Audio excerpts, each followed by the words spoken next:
Salut, Yamé m'a envoyé cette smartwatch, la 020, oui c'est sa référence, et on va voir ensemble ce qu'elle vaut.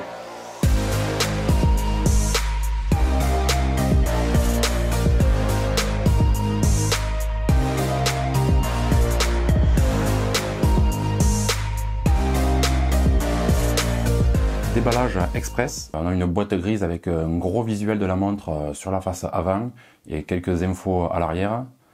Ça sort comme un tiroir pour trouver une autre boîte avec à l'intérieur la notice qui a bien une partie en français, un petit papier qui indique comment recharger la montre et changer le bracelet, un petit carton API, notre API, le chargeur. Et pour finir, la montre, c'est tout.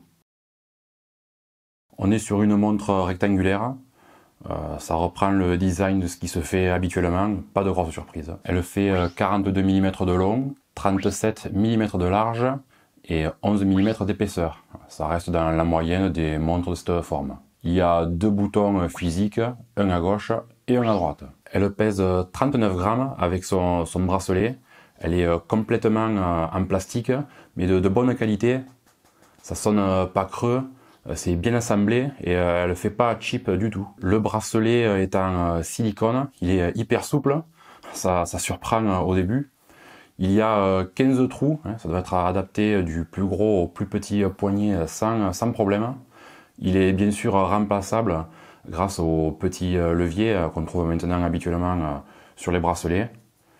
Et il fait 19 mm de large. Le constructeur précise qu'elle est certifiée IP68 et étanche jusqu'à 5 mètres, donc parfait pour de la natation. L'écran est TFT LCD, il mesure 1,3 pouces. Je n'ai pas trouvé d'informations sur la résolution, mais c'est très correct, on ne voit pas les pixels. Et comme bien souvent sur ce genre de montre, l'écran n'occupe pas la totalité de la vitre, mais il est bien centré. L'écran est bien tactile. On a en plus les deux boutons qu'on a vu tout à l'heure qui ont des fonctions bien précises. Le bouton de gauche sert pour lancer son activité sportive favorite. C'est paramétrable dans les options. On maintient le bouton appuyé. Ça va lancer un compte à rebours de 3 secondes. Et puis c'est parti pour la séance de sport. Le bouton droit sert de retour dans les menus. Quand on navigue dans les menus, pour revenir en arrière, il suffit simplement de le presser une fois. À l'arrière, les capteurs pour la mesure du rythme cardiaque et au-dessus, les petits pins pour la base de rechargement. La base de rechargement n'a pas un dispositif magnétique comme on trouve sur beaucoup de montres maintenant.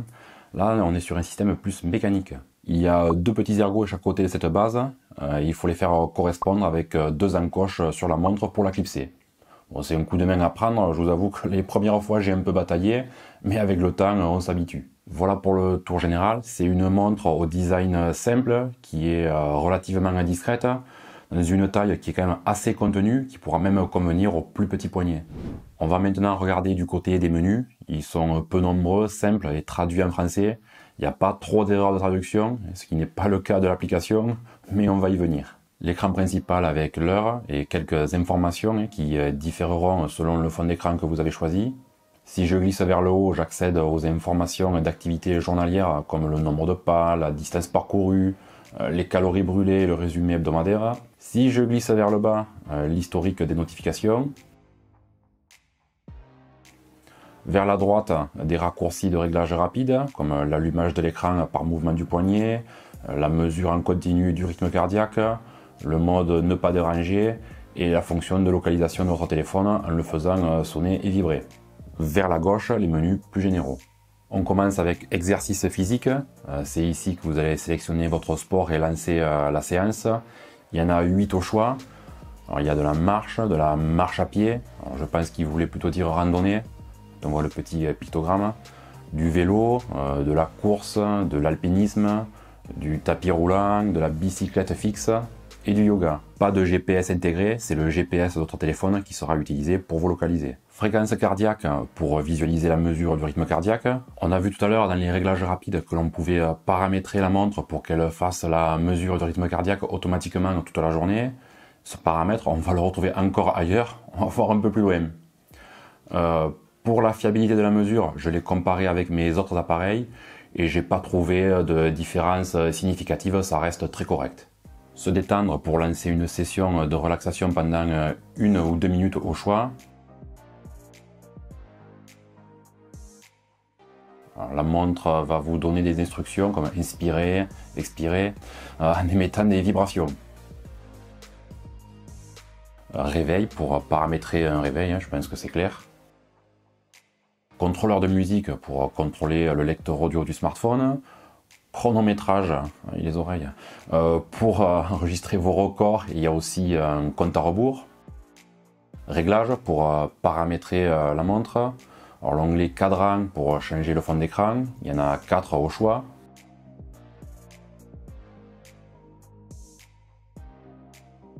Atténuation pour la luminosité de l'écran sur 3 crans.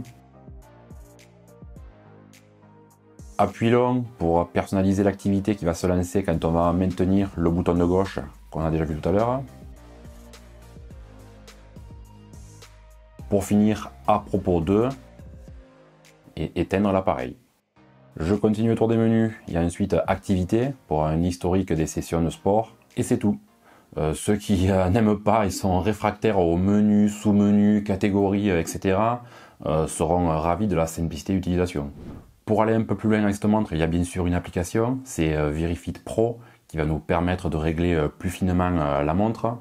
Là par contre, niveau traduction, c'est une catastrophe. Il va falloir faire preuve parfois d'imagination pour comprendre ce qu'ils veulent dire. On va bien retrouver toutes vos données de santé mesurées et les activités. Sur la page d'accueil, on a le résumé de l'activité de la journée en cours, avec le nombre de pas. Si on clique dessus, on a le détail plus précis du suivi heure par heure, notre résumé du sommeil, que je n'utilise pas, et un dernier du rythme cardiaque actuel, et comme pour l'activité, si je clique dessus, j'ai accès au suivi heure par heure. Dans l'onglet détail, on a toujours les infos activité, dormir et HR, mais cette fois c'est sur la semaine. L'onglet appareil pour paramétrer la montre. Alors comme je l'ai dit tout à l'heure, c'est surtout ici que la traduction est, originale. Rappel d'appel entrant, rappel sédentaire et alarme, ça va rester compréhensible. Précédent, alors en fait c'est ici que l'on va autoriser ou pas les notifications à s'afficher sur la montre et aussi filtrer lesquelles vont s'afficher. Alors il faut penser à valider avant de sortir avec la petite icône en haut à droite. Sinon un message s'affiche. Pour confirmer, il faut sélectionner EST et pas SI. On pourrait penser le contraire, mais non, pas du tout. C'est bien EST pour confirmer. Contrôle musical pour activer et définir le lecteur musical par défaut. Pensez à valider avec l'icône en haut avant de sortir, car cette fois il n'y aura pas de message pour vous proposer de mémoriser les réglages si vous sortez sans enregistrer. Procédure anormale, il va quitter. C'est dans ce menu qu'on règle la mesure automatique ou non du rythme cardiaque.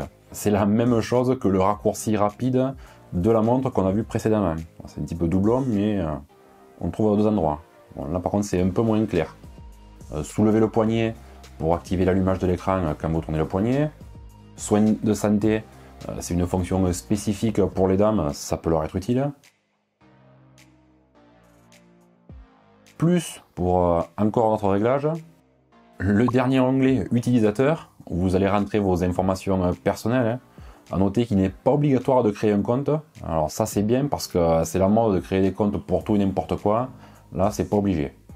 C'est ici aussi pour configurer les unités du système. On peut associer l'application avec Google Fit ou un compte Strava. Pour ceux qui utilisent ces applications, ça peut être un plus. C'est dommage que la traduction soit aussi exotique parce que visuellement l'application est sympa, c'est sobre, c'est fluide. J'ai rencontré aucun problème de plantage ou de soucis de synchronisation. J'espère qu'une prochaine mise à jour ou les prochaines mises à jour vont corriger ces petits soucis de traduction. Là c'est bête de buter sur ça. Pour le suivi sportif, ce n'est pas la montre la plus sportive, parce qu'elle va mesurer seulement le rythme cardiaque, mais la mesure est correcte. Alors pour ceux qui ne sont pas les acharnés de la mesure ou des statistiques, ça ira très bien. On a bien un tracé du parcours fait pendant une séance de sport. Alors je répète que la montre n'est pas équipée d'un GPS, c'est le GPS de votre smartphone qui va servir pour la localisation. Je ne vais pas donc juger de la précision, tout va dépendre de votre smartphone. Pour les communications, il n'est pas possible de prendre un appel, de décrocher directement depuis la montre, on peut seulement le refuser. Pour les messages écrits type SMS, email, WhatsApp, etc., on a bien une notification qui arrive avec le début du message qui est lisible. Là aussi, on ne peut pas répondre directement depuis la montre, même une réponse rapide. L'autonomie est donnée pour 7 jours. Alors, elle a bien tenu 7 jours avec toutes les fonctions activées, plus quelques séances de sport. Je ne pensais pas qu'elle allait tenir le choc, mais si, finalement, il me restait même un petit peu de batterie, je n'étais pas complètement à sec. Si vous désactivez toutes les fonctions, vous pouvez tenir jusqu'à 30 jours. Après, vous savez ce que je pense d'une montre connectée dont on désactive toutes les fonctions. Elle est bien compatible avec les smartphones sous Android et iOS. Pour conclure, je dirais que ce que propose cette montre est correct. Pour 30 € et même un peu moins, conviendra tout à fait à un ado qui veut une première montre connectée, qui ressemble à une montre d'une célèbre autre grande marque, ou même à quelqu'un qui veut quelque chose de simple, pas trop compliqué à l'utilisation, vraiment simple. Elle n'est pas vilaine, elle est quand même assez passe-partout. Elle se décline en plusieurs couleurs, soit avec le bracelet noir comme celle-ci, soit, alors je vais tricher parce qu'il y a beaucoup de couleurs, alors soit en bleu, en rouge, en violet, en vert, en rose ou en blanc. Vous avez vraiment le choix pour assortir votre montre à votre tenue de tous les jours. Petit bonus, je vous mets un code promo bien sympathique dans la description pour gagner encore quelques euros. C'était ma présentation et retour d'utilisation de la smartwatch de Yame 020. Si vous avez des questions, laissez un commentaire, pas de problème, je réponds. Mettez un pouce en l'air, abonnez-vous et activez la petite cloche pour être prévenu de toutes mes nouvelles vidéos. Je vous dis à bientôt et toujours avec l'accent du sud. Allez, ciao! L'écran n'occupe pas la surface complète, elle est centrée dans le bracelet. Et il restait même quelques... Si vous avez des questions...